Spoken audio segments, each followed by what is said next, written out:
प्रदेश के मुरादाबाद जनपद में राज्यपाल सर्किट हाउस के कार्यक्रम में हिस्सा लेने पहुंची। राज्यपाल ने ओडीओपी टूल किट एवं ऋण समारोह में मुख्य अतिथि के रूप में शिरकत की, जहां उन्होंने महिला शक्ति को जागरूक करने के लिए महिलाओं को जानकारी दी और साथ ही महिलाएं किस तरीके से आगे बढ़े इसको लेकर भी महिलाओं को जागरूक करें। मुरादाबाद जनपद के सर्किट हाउस में उत्तर प्रदेश की राज्यपाल आनंदीबेन पटेल पहुंची, जहां उन्होंने महिलाओं को एक जनपद एक उत्पाद परीक्षण एवं ओडीओपी टूल किट लाभार्थियों को वितरित करने के लिए पहुंची और सरकार की योजना के बारे में महिलाओं को जानकारी दी। आनंदीबेन पटेल ने जानकारी देते हुए बताया, सरकार लगातार महिलाओं को आगे बढ़ाने के लिए योजनाएं चला रही है, लेकिन अगर हमने सीखने की इच्छा न हो तो सरकार करोड़ों रुपए लगा दे तो उसके बाद भी बेकार है, लेकिन हम लोगों को भी अब आगे बढ़ना होगा। उदाहरण के तौर पर राज्यपाल ने महिलाओं को जागरूक करने के लिए उन्हें एक मिसाल पेश करते हुए कहा कि आप इस वक्त कुछ नहीं करते और आपको अपने पति से पैसे लेने पड़ते हैं, जिसके बाद आपके पति आपको पैसे देने से इनकार करते हैं, तो आप पर क्या बीती है। लेकिन सरकार अब महिलाओं को भी रोजगार देगी और महिलाओं को भी आगे बढ़ाए। इसी कड़ी में अब आप लोगों को सरकार द्वारा आपके ही डिस्ट्रिक्ट ओडीओपी के माध्यम से महिलाओं को रोजगार दिया जा रहा है। आने वाला समय ऐसा होगा कि आपका पति आपसे पैसे मांगेंगे और उस वक्त आप लोग पकड़ से उन्हें पैसे देंगे। सरकार यही चाहती है कि महिलाएं भी आगे आएं और देश का नाम रोशन करें। उत्तर प्रदेश में आने वाला समय महिलाओं के लिए बहुत बेहतर है, जिसको लेकर सरकार लगातार काम कर रही है। महिलाओं को रोजगार देने के लिए सरकार ने काफी सारी योजनाएं बना रखी है, जिसको लेकर महिलाओं को लगातार सरकार जागरूक कर रही है। और आज मुरादाबाद जनपद में राज्यपाल पहुंची और महिलाओं को सरकार द्वारा दी जा रही योजनाओं के बारे में बताया और ओडीओपी एवं अन्य योजनाओं की किट महिलाओं को बांटी और महिलाओं से यह भी अपील की आप लोग आने वाले समय में भविष्य में अच्छा काम करें और अपने देश और प्रदेश का नाम रोशन करें।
घर में कई ऐसे लोग हैं जो अपने बच्चों को सिखाते रहते हैं, वो बच्चे अपने आप सीख जाते हैं।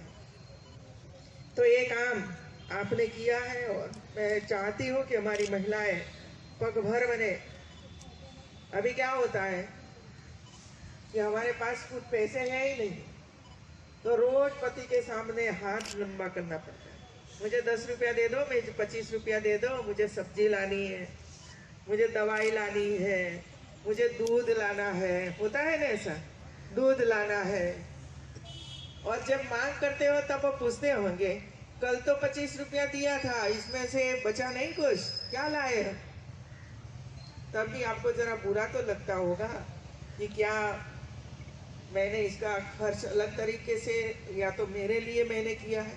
ऐसी कई महिलाएं बोलती रहती है, और इसी वजह से जब आप कमाने लगोगे, अपने आप महीने में 5-10 हजार रुपया आपके हाथ में आएगा, तो एक समय ऐसा आएगा कि आपका पति आपके पास आएगा और बोलेगा कि मुझे जरा 5,000 रुपये की जरूरत है, आप दे दीजिए ना। तब आपको गौरव होगा कि मैं आज तक आपके पास से मांग करती थी, तब आप कई प्रश्न मुझे पूछते थे, लेकिन मैं आप पर भरोसा करती हूँ और कोई प्रश्न नहीं पूछूंगी। ले जाइए 5,000 रुपया और अपना काम पूरा कीजिए। ये स्थिति आएगी, देखिए। और तब लगता है कि नहीं, मैं कुछ कर सकती हूँ, मैं कुछ कर सकती हूँ, आगे बढ़ सकती हूँ। दूसरा होता है कि ये करते हैं तो कई लोगों के साथ संपर्क में आते हैं, उनके साथ बातचीत होती है, इसमें से हमें कुछ नई जानकारियां प्राप्त होती है।